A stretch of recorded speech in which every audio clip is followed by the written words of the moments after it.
Hello, my name is Jay Eckman, and I'm a pastor at Christ Lutheran Church in Gettysburg, Pennsylvania.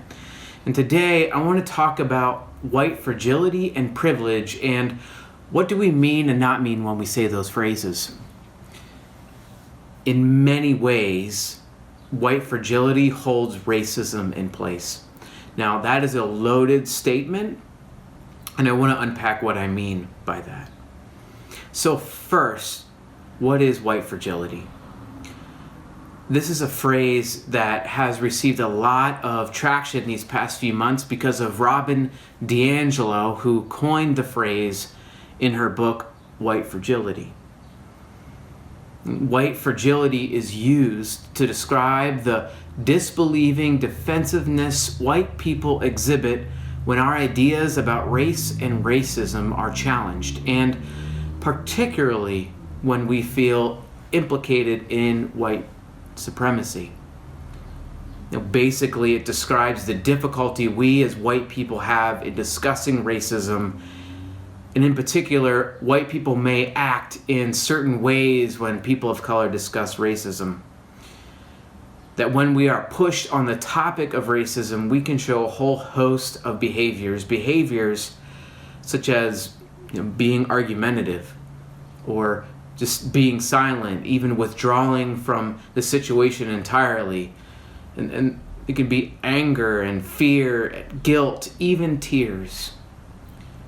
We often respond with phrases like, well, I was taught to treat everyone the same, or I'm colorblind, or I don't care if you're pink, purple, or polka dotted.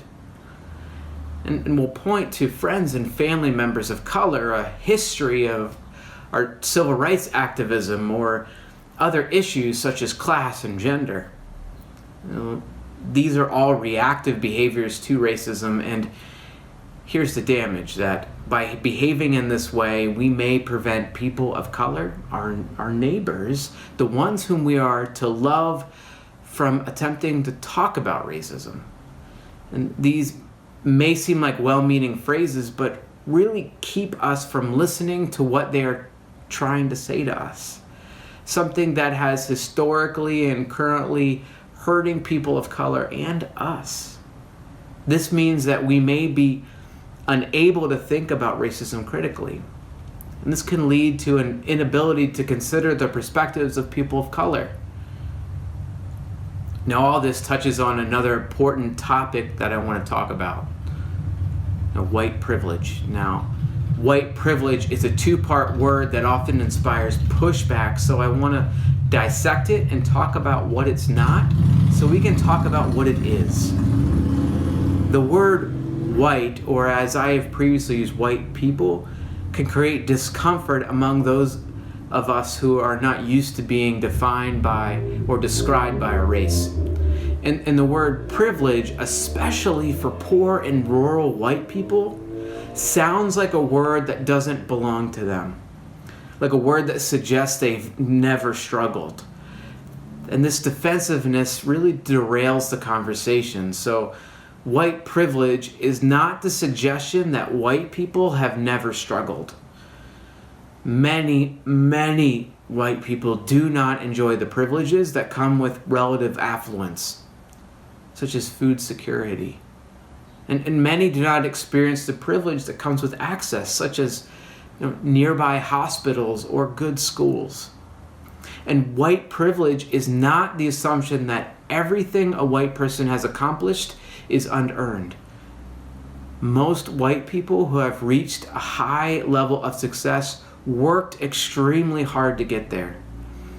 Instead, white privilege should be viewed as a built-in advantage separate from one's level of income or effort. White privilege is the unearned, mostly unacknowledged social advantage white people have over racial groups simply because we're white.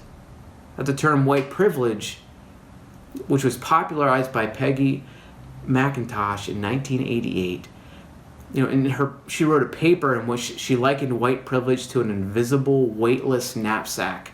Special provisions, assurances, tools, maps, guides, code books, passports, visas, clothes, compasses, emergency gears, and even blank checks. That, in short, white privilege can be summed up on this question.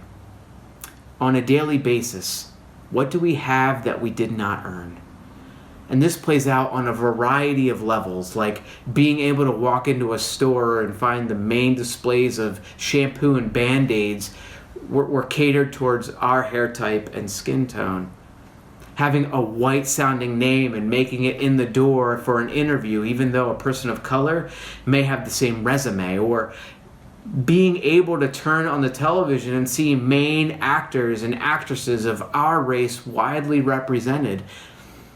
It's being able to move through life without being racially profiled or unfairly stereotyped. And sometimes that whiteness gives us the benefit of the doubt, which is all true, but on a deeper level, white privilege acknowledges that white people have access to power and resources than people of color in the same situation do.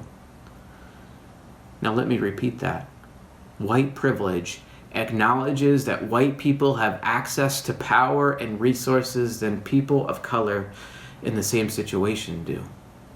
And although we may be against racism, we may deny that white people privilege exists.